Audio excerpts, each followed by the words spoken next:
Hello everyone, कैसे हैं आप लोग? एंड हाउ इज़ द जोश? जोश कैसा है? हाई ही होना चाहिए हमेशा। ओके, तो आज का सेशन हम लोग शुरू करेंगे। और आप लोग सोचते होंगे कि ये वो बंदा ना क्या ही लिख के लाता है, मतलब बहुत मतलब इतना पढ़ना होता है क्या बीपीएससी के लिए? तो इसका आंसर है हाँ, पढ़ना तो पड़ेगा। क्योंकि जैसा कि एग्ज़ाम के पैटर्न में और आपके तैयारी का डिमांड ही वैसा है एग्ज़ाम पर्सपेक्टिव से कि आपको पढ़ना पड़ेगा डिटेल में। आप ही सोचो, आप कहीं के एसडीएम बनोगे और आप वन लाइनर पढ़ के जा रहे हो, करंट का कोई डीपली नॉलेज नहीं है, उसको स्टैटिक के साथ लिंक नहीं कर रहे हो, कैसा अफसर बनोगे भाई, है ना? ओके, सो जो शुड बी हाई। और अगर आप नहीं सुनोगे मेरा, नहीं समझोगे ना, बाद में एग्ज़ाम से निकलोगे ना, पक्का बता रहे हैं फट जाएगी लिटरली। नहीं तो फिर बाद में बोलोगे कि बंदा सही बोल रहा था, पढ़ लेना चाहिए था। चलो, वो सब चीज़ को साइड में रखते हुए हम लोग अपने इम्पोर्टेंट टॉपिक्स की तरफ बढ़ते हैं। अच्छे से समझेंगे इसको। ओके, और आप पढ़ते रहो, मस्त रहो। और हम लोग जो है जितना भी कोऑपरेशन मिलेगा हमसे, वो मैं करते रहूँगा। ओके, आप बस फॉलो करते रहो। आपके पास जब पार्ट टाइम मिले तभी मेरा वीडियो देख लिया करो। ओके, ठीक है? क्योंकि आपको तो ट्रस्ट होगा नहीं, क्योंकि हम वेल इस्टेब्लिश्ड इंस्टीट्यूशन है और नहीं हमको बनना है। ओके, तो जैसा बता रहे हैं आप फॉलो करो, ट्रस्ट करो, थोड़ा सा ट्रस्ट करो। Okay, let's start the video. बोला क्या जा रहा है, गगनयान मिशन के बारे में बताया जा रहा है कि प्राइम मिनिस्टर जो है ना अनाउंस किए हैं name of 4 astronauts for the Indian inaugural crude space mission. ठीक है, जिसमें सिलेक्टेड एस्ट्रोनॉट्स का नाम दिया गया है। यूपीएससी एग्जाम के पर्सपेक्टिव से, वन लाइनर के पर्सपेक्टिव से इंपॉर्टेंट हो जाता है इनका नाम याद करना। ओके, दो नाम को देखते हैं एक बार क्विक। प्रशांत बालकृष्ण नैयर। ओके, प्रशांत ऐसे करके याद रखोगे आप, बालकृष्ण नैयर। अंगद प्रताप, ठीक है। अजीत कृष्णन एंड शुभांशु शुक्ला। ठीक है, Shubhanshu Shukla, Prashant Balakrishna Iyer, Angad Pratap and Ajit Krishnan. Okay, all of them are wing commanders और group captains in the Indian air force. ये लोग इंडियन एयरफोर्स के विंग कमांडर्स या कैप्टन्स है। ओके, चलो अब एक बार हम लोग देखते हैं गगनयान मिशन है क्या। तो ये ना मैन्ड और अनमैन्ड दोनों तरह का एक मिशन है। पहले हम लोग ना अनमैन्ड मिशन, इसको एक वयोमित्रा करके एक रॉकेट है, सॉरी एक स्पेस ह्यूमैनॉइड रोबोट है। ठीक है, उसको हम लोग भेजेंगे। देखो, व्योम का मतलब होता है स्पेस, मित्रा मतलब हमको बताने का ज़रूरत नहीं है, you know very well your friend. Okay, तो व्योम मीन्स स्पेस, मित्रा मीन्स फ्रेंड। तो स्पेस का मित्र, इसको कौन किसने बनाया है? तो इसरो ने बनाया है। अब आप हमको बताओगे कि where is the headquarter of ISRO? तो headquarter of ISRO is in Bengaluru. ठीक है, बेंगलुरु। ओके, कोई बात नहीं, तो आपको पता ही होगा कब बना इसरो। इसरो बनता है 15 अगस्त 1969 को। ये बीपीएससी एग्जाम के पर्सपेक्टिव से इम्पॉर्टेंट है, इसलिए मैं आपको याद करवा दे रहा हूँ। 15 अगस्त 1969 को इसरो बनता है। Head quarter is in Bangalore. Who is the chairman currently, आप बताओ।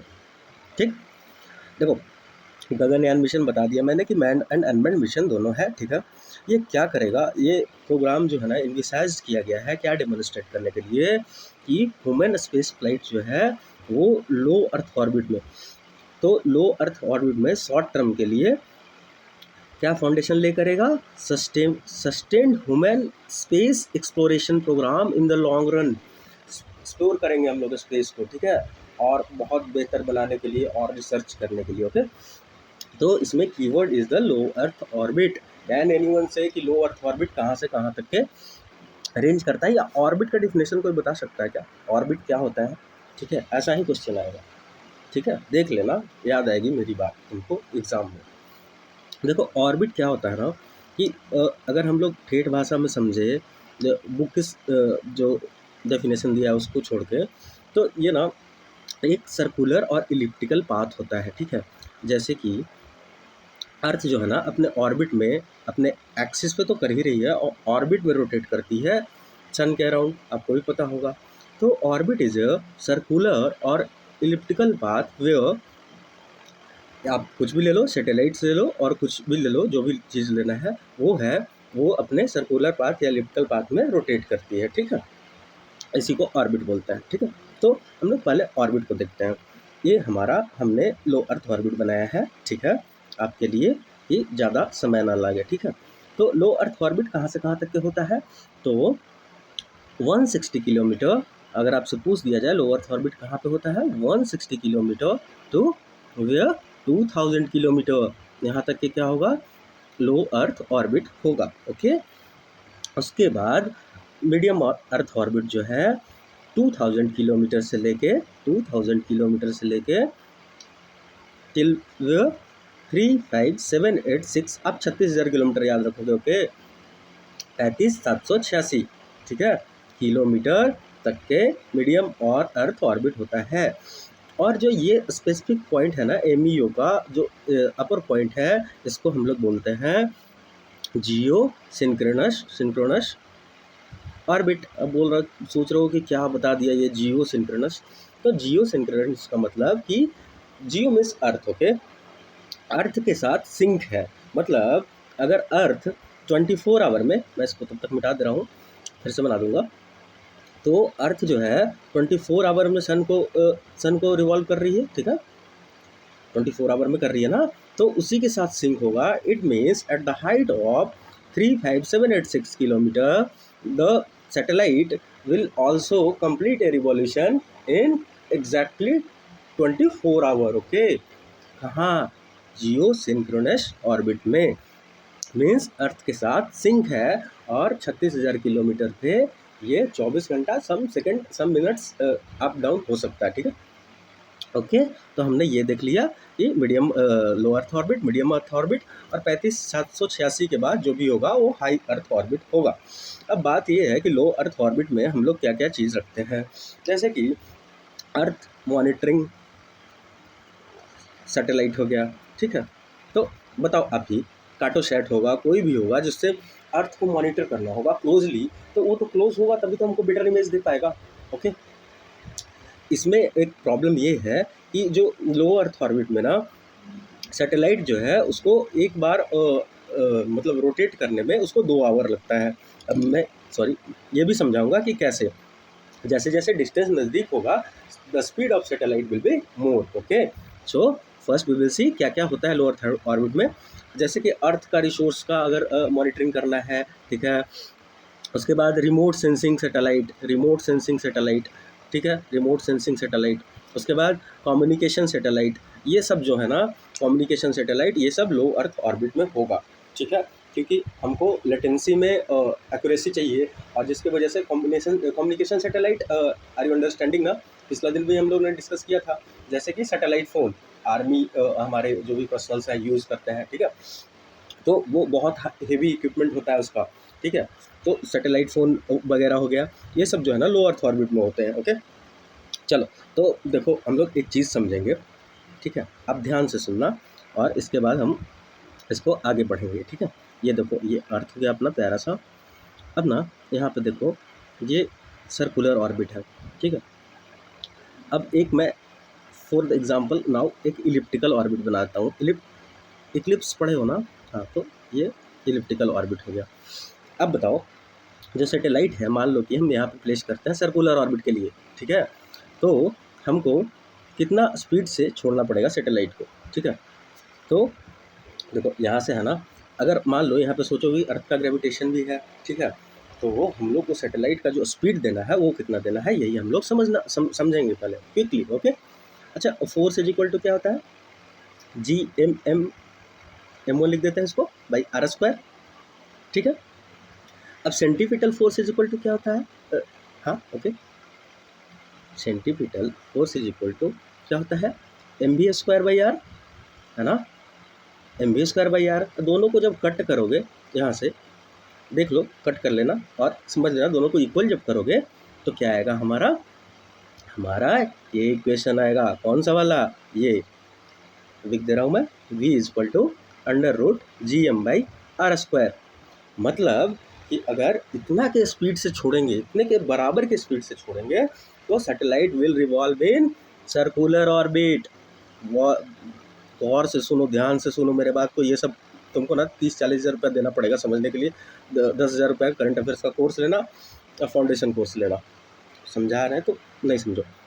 तो v is equal to under root GM/r²। Okay, तो जैसे जैसे रेडियस बढ़ेगा ना, देखो जैसे जैसे रेडियस बढ़ेगा क्या होगा, वेलोसिटी घटेगा। पढ़े हो ना भाई, इन्वर्सली प्रोपोर्शनल है r² जो है, तो वेलोसिटी घटेगा। तो यही मैंने बताया था कि जितना सैटेलाइट विल बी नज़दीक टू द अर्थ, उतना will be the speed. Okay, और जितना दूर होगा, मान लो हाई अर्थ ऑर्बिट में होगा, तो सैटेलाइट का speed will be less. Okay, अगर स्पीड जो है v जो होगा, वेलोसिटी है, तो अंडर रूट GM/r² से ज़्यादा होगा, तब क्या बनेगा, तब बनेगा इक्लिप्स। ठीक है, तब उसको क्या बोलेंगे, इलिप्टिकल ऑर्बिट। ओके, और बराबर में था तो क्या हो रहा था, सर्कुलर ऑर्बिट। ओके, और अगर भी लेस हो, पूछोगे कि भाई बता दो, जब इतना बता ही रहे हो कि v लेस होगा तो क्या होगा, तो जब v लेस हो जाएगा GM/r², तो satellite will fall down, satellite नीचे गिर जाएगा।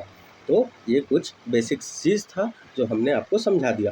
चलो एक बार और देख लेते हैं। देखो यहाँ से अगर v is equal to GM/r² के स्पीड से करोगे ना, तो देखो इस तरह से होता है।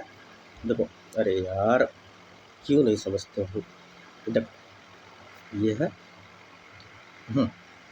चलो ये हमारा सर्कुलर ऑर्बिट, हमको यहाँ पे सैटेलाइट प्लेस करना है। ठीक है, यहाँ पे सैटेलाइट छोड़ना है। ठीक है, लो अर्थ ऑर्बिट में, लेट एग्जाम्पल। देखो, तो यहाँ से अगर छोड़ना है तो इतना स्पीड से इसको छोड़ेंगे यहाँ से। ठीक है, कि ताकि वो सर्कुलर ऑर्बिट में v इज इक्वल टू बताए थे। ठीक है, ग्रेटर के लिए तो इलिप्टिकल हो जाएगा। अब देखो कुछ प्रोजेक्टाइल मिशन, यहाँ से ग्रेविटेशनल फोर्स लग रहा है, आपको पता ही होगा, और यहाँ से हमने सैटेलाइट का कुछ स्पीड देके छोड़ा। ठीक है, मान लो कि ये स्पीड v है या s है। अब ना इसका इस तरह से कुछ डायरेक्शन होगा, आप पढ़े भी होगे। ठीक है, तो इस तरह से डायरेक्शन होगा, आप पढ़े हो ना, कि जब इस तरह से आप एक बॉल को लेके फेंक के देखो, ठीक है, वो जाके एक बार गिरेगा। ठीक है, सपोज करो कि वो अर्थ का एंड था, तो कैसे वो नीचे की तरफ चल जा रहा था। ठीक है, आप जितना फोर्स से किए, उसके बाद एक स्पेसिफिक डिस्टेंस के बाद जाके वो फॉल डाउन होता है। मतलब आपकी हाथ की स्पीड और ग्रेविटेशन जब उसको मैनेज कर ले रहा है, तब बॉल फॉल डाउन हो रहा है। तो यही मैं समझा रहा हूँ। ओके, चलो ये समझ गया। अब एक सन सिंक्रोनस पोलर ऑर्बिट होता है, उस कुछ नहीं, यही होता है कि सन के साथ सिंक हो, मतलब जब जब जहाँ जहाँ सन जाएगा, तो वहाँ वहाँ सैटेलाइट भी ये करेगा, सन के साथ सिंक। समझ रहे हो ना, पोलर ऑर्बिट मतलब पोल टू पोल कर रहा है। ठीक है, एग्जैक्टली पोल पे तो नहीं कर पाएगा। ठीक, तो वो हो गया। ठीक है, कुछ किसी के साथ भी सिंक करे ना, सिंक बोले ना, तो सिंक कर दो उसके साथ, और कुछ नहीं। चलो यही था इसमें, और देख लेते हैं फटाफट इसको। चलो, टोटल कॉस्ट कितना है, not important to remember, 9,023 crore approximately. ये गगन फर्स्ट अनमैन्ड जो Gagan 1 test flight to check readiness of the technology for the final mission is scheduled to launch by end of 2024। I think 2025 होने वाला है। इसमें कुछ ये किया गया। और कौन सा रॉकेट होगा, तो LVM M3। अब इसका मतलब कि रॉकेट आपको इम्पोर्टेंट हो जाता है पढ़ना। ठीक है, GSLV, ठीक है, PSLV का भी जितना भी, अभी तो GSLV आ गया, जियो सिंक्रोनस लॉन्चिंग व्हीकल। ओके, और पोलर सैटेलाइट लॉन्चिंग व्हीकल, तो आप उसको देख लोगे। नहीं होगा तो अगला वीडियो में मैं आपको अच्छे से समझा दूंगा इसके बारे में, क्योंकि इसमें बहुत ज़्यादा समय लग जाएगा। ठीक है, देखो यहाँ पे यही, अच्छा एक इम्पॉर्टेंट चीज़ ये कि इंटरनेशनल सोलर जो क्या बोलते हैं, सॉरी, जो स्पेस में स्टेशन है, स्पेस स्टेशन, वो कहाँ पे होता है, तो ये लो अर्थ ऑर्बिट में international space station at the 400 kilometre, 400 kilometre के अप्रॉक्स यहाँ पे होता है, जहाँ पे ह्यूमन भी जाके जो एस्ट्रोनॉमर है वहाँ पे रहते हैं, वहाँ पे रिसर्च करते हैं। ओके, चलो अब हम लोग जो है इसमें यही इंपॉर्टेंट था, बाकी और भी कुछ इंपॉर्टेंट लगेगा तो मैं आपको बता दूंगा क्या करेगा। और objective of this mission to assess the technology readiness of the fish rearing queue model with environmental controls and life support system. Okay, चलो एक है नीतीश डिवाइस, अपने आपके चाचा के नाम पे, नीतीश कुमार के नाम पे, ठीक है, मुख्यमंत्री थे, हैं, रहेंगे हमेशा के लिए। तो देखो क्या इंपॉर्टेंट होता है यहाँ पे, Bihar state disaster management authority has launch Nitish device. First हम लोग पढ़ते हैं कि Bihar state disaster management authority कब आया, क्या काम है इसका, ठीक है, कौन सा एक्ट से पावर डिराइव करता है। तो 2005 में डिजास्टर मैनेजमेंट एक्ट लाया गया इंडिया में, ठीक है, फॉर द व्हाट पर्पस, तो जो डिजास्टर का जो रिस्क है वो मिटिगेशन है, ठीक है, आप पढ़े होगे, रिस्क रिडक्शन, उसके पहले अर्ली वार्निंग मैकेनिज्म, उसके बाद मिटिगेशन, प्रिपेयर्डनेस, उसके बाद हाँ रिहेबिलिटेशन, रिकन्स्ट्रक्शन, ये सब डिजास्टर के मीन्स के टॉपिक से इंपॉर्टेंट हो जाता है। तो 2007 में ना Bihar state disaster management act जो है उसके थ्रू बनाया गया। कौन सा? डिजास्टर मैनेजमेंट एक्ट के थ्रू 2007 में, याद रखोगे, रट लो इसको, Bihar state disaster management authority बनाया गया, ठीक है। अच्छा, एक और इम्पॉर्टेंट चीज़ है कि जो है ना सेंडाई फ्रेमवर्क साइन किया गया था यूएन के थ्रू, तो ये इसके लिए 2015 में, तो इसके लिए 15 साल के लिए ना disaster risk reduction road map तैयार किया है बिहार। तो इम्पॉर्टेंट क्यों है? Bihar is the first state in India to prepare the road map for disaster risk reduction map, okay, road map 2015 से 2030 तक के, okay. So now we will move to another parts, क्या क्या कैरेक्टरिस्टिक है ये नीतीश डिवाइस का, ठीक है। तो नीतीश का फुल फॉर्म जान लेते हैं। Novel initiative technological intervention for safety of human lifes, ठीक है। एक तरह का इनिशिएटिव है और टेक्नोलॉजिकल इंटरवेंशन है ह्यूमन लाइफ के सुरक्षा के लिए, ठीक है। तो नीतीश डिवाइस को कौन डेवलप किया है? तो ये आईआईटी पटना, ठीक है। नीतीश डिवाइस को आईआईटी पटना जो disaster management authority of Bihar है, in collaboration with IIT Patna, ठीक है। क्या है? एक तरह का अलर्टिंग डिवाइस है, अलर्ट बताता है through this information about the disaster will be received in 30 minutes in advance. अब तुमसे क्वेश्चन पे यही फंसाया जाएगा कि बताओ 1 घंटा पहले करता है? देखो मैं सिखा रहा हूँ, इसी तरह से क्वेश्चन को गलत सेट किया जा सकता है। और क्या करेगा एग्जामिनर यार, और टफ क्वेश्चन नहीं होता एग्जाम में, तुम पढ़ा है लेकिन वहाँ पे 30 मिनट तुमको 35 मिनट 40 मिनट 1 घंटा कर देगा, तुम रह जाओगे फिर वहाँ पे रोते। तो याद देखो, याद कर लो कि 30 मिनट के एडवांस में ये बताता है कि पीपल इससे जो है अलर्ट हो जाए और अपनी जान बचा सके। It will also give warning in disaster like thunder storm, flood, extreme heat and cold wave. अब देखो थंडर स्टॉर्म इंपॉर्टेंट हो जाता है, बहुत सारे रीजन में बिहार जो है अफेक्टेड है, ओके। और क्या, हीट वेव से भी है। Bihar state disaster management authority has named the pendant safe device and Nitish, okay. Hindi version lead fast powerful life protection sailed, okay, कोई बात नहीं, चलो। It will charge with the energy of the body, ठीक है। देखो फर्स्ट वीक एक important चीज़ था, इसलिए मैंने इसको नोट डाउन कर लिया। फर्स्ट वीक ऑफ जून में ना बिहार में क्या मनाया जाता है? Food safety week, sorry, flood safety week मनाया जाता है। फूड को फ्लड पढ़ रहा है, बताओ यार। तो ठीक है ना, मतलब फ्लड को फूड पढ़ रहे हैं। तो बीएसडीए में जो है ना उसने क्या बताया है कि फर्स्ट वीक ऑफ जो जून है ना, 1 से लेकर 7 तक के क्या होगा? फ्लड सेफ्टी, मतलब फ्लड सेफ्टी वीक होगा, ठीक। क्योंकि उसी टाइम मेनली तो फ्लड आता है ना, बाढ़ आता है नदन बिहार में। चलो, सबसे देखो एक चीज़ इम्पॉर्टेंट था, मैंने लिख लिया। 15 जनवरी 1934 को बिहार में क्या आता है? तो अर्थक्वेक आता है। मैंने अर्थक्वेक को अच्छे से बताया है पीवाईक्यू सीरीज़ में, पी वेव, एस वेव, किस टाइप का वेव है, कौन लॉन्गिट्यूडनल है, कौन क्या है, कैसे मूव करता है, कौन ज़्यादा डिस्ट्रक्टिव है, सब मैंने बता, किसका शैडो जोन ज़्यादा होगा कम होगा सब बता दिया था। तो 15 जून 1934 को it was the very massive earthquake, और 10,000 से भी ज़्यादा पर्सन की लाइफ जो है वो चली जाती है, इसलिए ये डेट इंपॉर्टेंट है। उसके बाद और भी सिक्किम अर्थक्वेक आया, 2011 में भी रिसेंट अर्थक्वेक था, ठीक है। तो उसको आप लोग देख लेना, ओके। अब देखो ना बिहार का ना जोन 5, जोन 4 और जोन 3 में कुछ कुछ डिस्ट्रिक्ट्स हैं। सबसे ज़्यादा जोन 4 में परसेंटेज है, दैट इज़ 63.4%। और जितना भी अर्थक्वेक आता है, जोन जितना भी है, पूरा लैंड एरिया का मैं नहीं बता रहा हूँ, तो ये जोन 4 में पड़ता है। बोलेगा कि maximum area of the Bihar is fall in the zone 5, no no no, एकदम गलत आंसर, ओके। बोलेगा हाँ, देखो जोन 5 में कितना 15.2% एरिया। तो ये सबसे ज़्यादा डिस्ट्रक्टिव जोन होता है, जोन 5 जो होता है ना। तो इसमें ना मधुबनी और सुपौल 2 डिस्ट्रिक्ट है जो ज़्यादा प्रोन है इस चीज़ से। आप लिख लोगे मधुबनी एंड सुपौल, मधुबनी एंड सुपौल, ठीक, ओके। चलो नेक्स्ट मूव करते हैं, अच्छा लगेगा बताइएगा। कोई भी दिक्कत हो आप कमेंट में मैसेज करिए, मैं बता दूंगा आपको, कोई दिक्कत नहीं, जब भी समय मिलेगा हमको। ओके ओके, चलो नेक्स्ट टॉपिक। हाँ अच्छा, एक टॉपिक नीचे रह गया ना अपना, एनुअल इनइक्वलिटी रिपोर्ट। अब देखो ऑक्सफैम रिपोर्ट जो है ना, वो अपना 54th एनुअल मीटिंग जो है वर्ल्ड इकोनॉमिक फोरम में, उसमें अपना रिपोर्ट, ये एनुअल इनइक्वलिटी रिपोर्ट को प्रेजेंट करती है। ठीक है, कहाँ पे देखो, इससे क्या इंपॉर्टेंट हो जाता है, WEF, इसका headquarter is also in Davos. Okay, तो वर्ल्ड इकोनॉमिक फोरम क्या क्या निकालती है, ये क्या क्या इंपॉर्टेंट इंडेक्स है इसका, तो ग्लोबल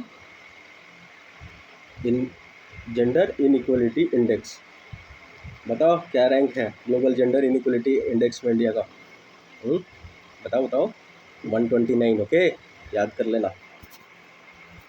और ग्लोबल इकोनॉमिक प्रॉस्पेक्ट्स इंडेक्स कौन निकालती है, बताओ जल्दी से, world bank. Global world economic outlook, can anyone से, IMF। ओके, याद कर लेना ये सब चीज़, वेरी वेरी इंपॉर्टेंट। चलो इसमें क्या बताया जा रहा है कि इकोनॉमिक जो इनइक्वलिटी है ना, बहुत रैपिडली इंक्रीज किया है all over the world. The combined wealth of the world's 5 richest people has doubled in 13 years. देख रहे हो ना कैसे 13 साल में 5 रिचेस्ट पर्सन का जो वेल्थ है वो डबल हो जा रहा है, which is more than GDP growth of many weak countries in 4 years. बताओ, despite respecting only 21% of the global population, the rich countries of the global north hold 69% global wealth. Rough figure याद रखना, not important to रखना, ये सब data अपना दिमाग का beat क्यों ही बर्बाद करोगे। अब रखना भाई कि 70% जो है वेल्थ जो है ग्लोब का, 21% पॉपुलेशन ग्लोबल जो नॉर्थ का पॉपुलेशन है वो होल्ड कर रहा है बस। 74% of the wealth of the world billionaires in the global north. ठीक है, poverty will not eradicated from the world from the next 29 years. तो इसका मतलब हम कुछ करें ही नहीं करना तो है।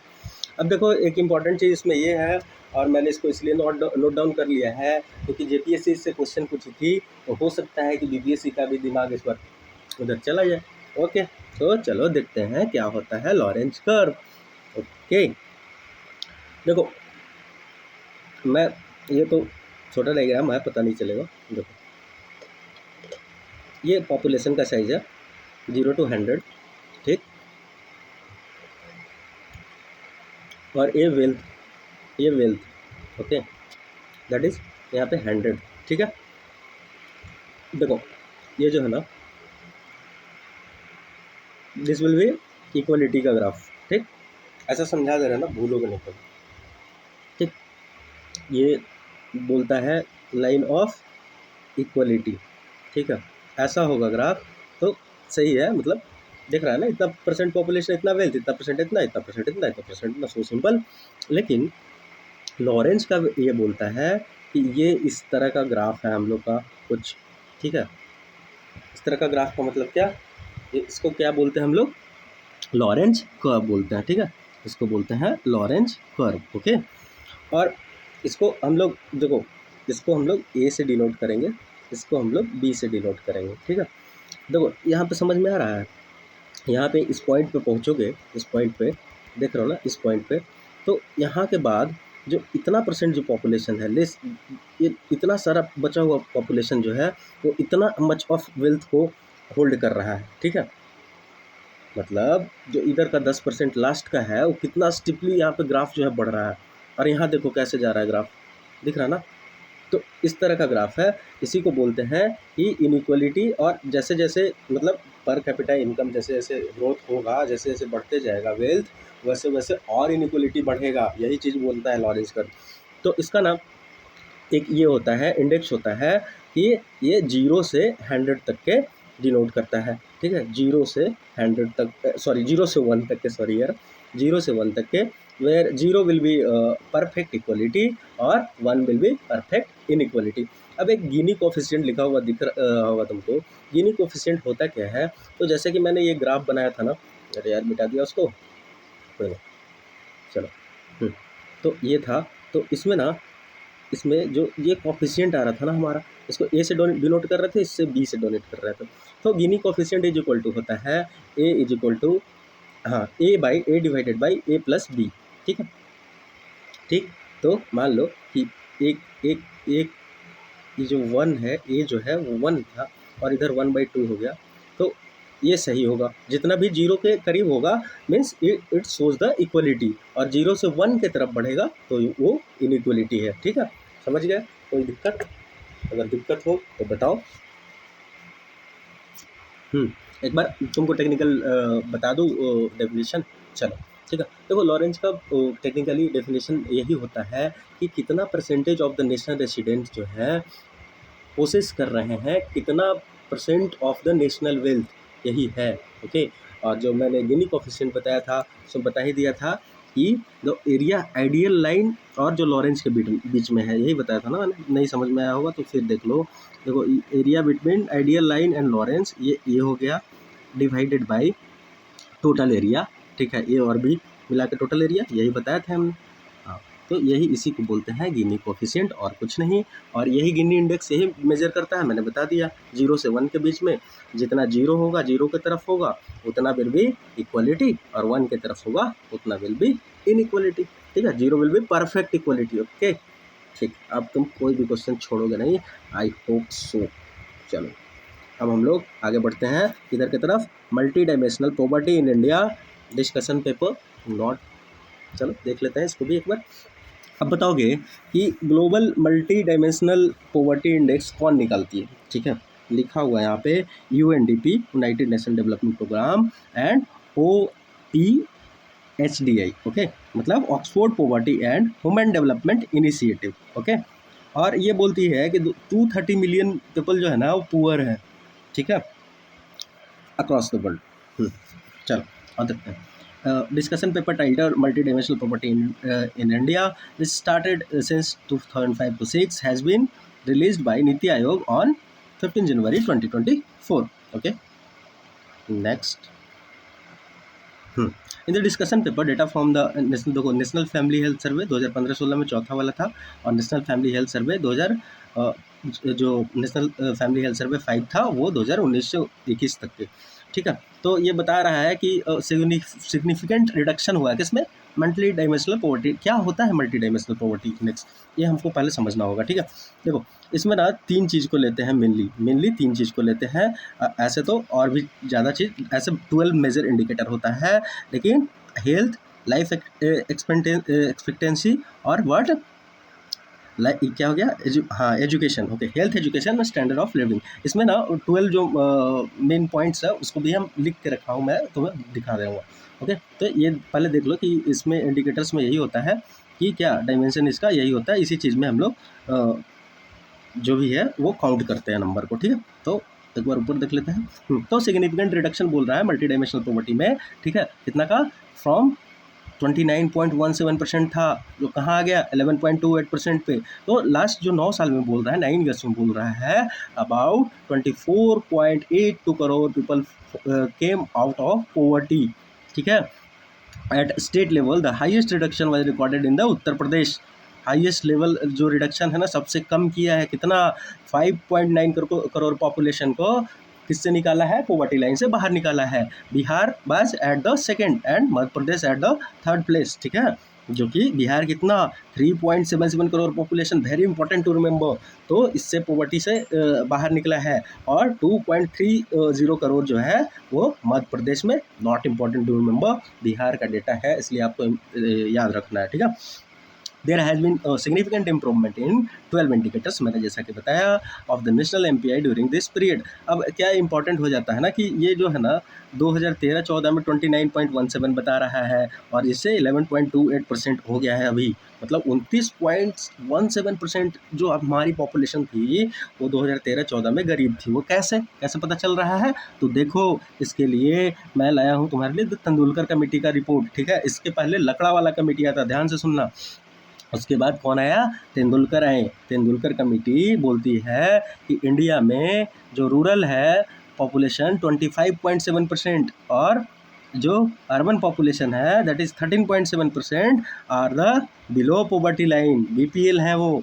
ठीक है, और BPL उसका फार्मूला क्या है? तो तेंदुलकर ने बोला कि 32 जो है 32, अगर देखो 32 रुपीज़ पर डे अगर उससे कम का कंजम्पशन है अर्बन में, ठीक है, तो वो पुअर होगा। और 27 रुपीज़ से पर डे का कंजम्पशन अगर रूरल में कम होगा तो क्या हो जाएगा, ये वो पुअर कहलाएगा, वो बीपीएल में जाएगा, बिलो पॉवर्टी लाइन। ओके, लेकिन फिर उसको कौन, ये रंगराजन कमेटी का एक रिपोर्ट आता है। रंगराजन कमेटी बोलता है कि नहीं नहीं नहीं, 32% जो है, 32 रुपीज़ जो है ना, वो रूरल के लिए होगा। 32 रुपीज़ उससे अगर कम होगा तब बीपीएल होगा, ठीक है।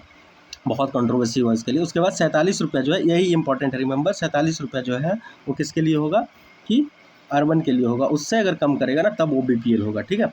तो ये कंट्रोवर्सी चलते रहा। 2014 में एनडीए गवर्नमेंट आती है, वो दोनों को मानने से इनकार कर देती है। फिर बाद में उन्होंने ये इसी के रिपोर्ट को माना, रंगराजन कमेटी के रिपोर्ट को माना, और उसी के बेसिस पे फिर तो अपना मल्टी डायमेंशनल पॉवर्टी इंडेक्स वगैरह आने ही लगा, ठीक है। तो रंगराजन कमेटी के देखो बिहार का क्या है, तेंदुलकर के अकॉर्डिंग बिहार का ऑफिशियल वेबसाइट पे यही डेटा मिला हमको कि 33 अकॉर्डिंग टू 2011-12, ओके, ये 2011-12 का डेटा है। तो कितना है, 33.7% population are below poverty line. 33.7 निकालो, 10,40,99,452 का 33%, ठीक है, अकॉर्डिंग टू सेंसस 11, ओके। तो और इंडिया का कितना 21.9। तो मतलब एक 22 याद करके रखो, एक 33 याद करके रखो। और रंगराजन कमेटी के अकॉर्डिंग इंडिया का 29.5%, ठीक है। रंगराजन कमेटी क्या बोला था, मेंस में सब चीज़ लिखना तो अच्छा रहेगा, लेकिन ओवरऑल थोड़ा सा डेटा रखो यार दिमाग में। चलो आगे बढ़ते हैं। अब नेशनल यही आ गया अपना NMPI। तो ये कौन रिलीज़ करता है, तो नीति आयोग करेगा, और कौन करेगा, ठीक है। सेकेंड एडिशन निकाला है, report prepared on the basis of national family health survey 5, NHFS 5। क्या बताएं, health education standard of living, ठीक है। और steep decline in poverty head count ratio, that is 24.85% to 14.96% in 2019-21। यहाँ पे हम लोगों ने क्या देखा, यहाँ पे तो और कम पहुँच गया था ना, 11.28%, ठीक है। ओके चलो, key highlights of the report, 13.5 crore people has come out of the multi dimensional poverty. Important to remember, कितना, 13.5 करोड़। कब से कब के बीच में, 2015 से और 2019-21 के बीच में। In rural area decline in poverty from 32.59% to 19.28%, ठीक है। मान लो 32-33 से 20 पे। अर्बन एरिया में क्या हो गया है, 8.65 से 5.27। 2015 से 2019 हम लोग वहाँ क्या देख रहे थे, 2011-12। अब देखो मेन इंपॉर्टेंट चीज़ यहाँ आता है। अब देना इम्प्रूवमेंट क्या हुआ है, इम्प्रूवमेंट ऑफ वैल्यू, ये थोड़ा सा अगर रखना है दिमाग में तो रख सकते हो, नहीं तो बर्बाद करने का दिमाग का कोई ज़रूरत नहीं है। 2015-16 में कितना था, तो इतना से 0.66 आ गया, ठीक है, इम्प्रूवमेंट हुआ है। चलो देखते हैं अब ना, 12 इंडिकेटर्स है, इसको देख लेते हैं। इसमें लिखा हुआ नहीं था लेकिन थोड़ा सा जान लेना जरूरी है। हेल्थ, एजुकेशन और लिविंग स्टैंडर्ड्स हम लोगों ने देखा। हेल्थ में क्या क्या आता है, हेल्थ में nutrition and child mortality, nutrition और चाइल्ड मोर्टेलिटी दो चीज़, ठीक है, not MMR। Nutrition and child mortality कितना में देखते हैं, चाइल्ड मोर्टेलिटी पर 1000 पॉपुलेशन जिसमें डेथ होता है। बिहार का अप्रॉक्स कितना होगा, 29 और 32, बताओ, बताए थे हम।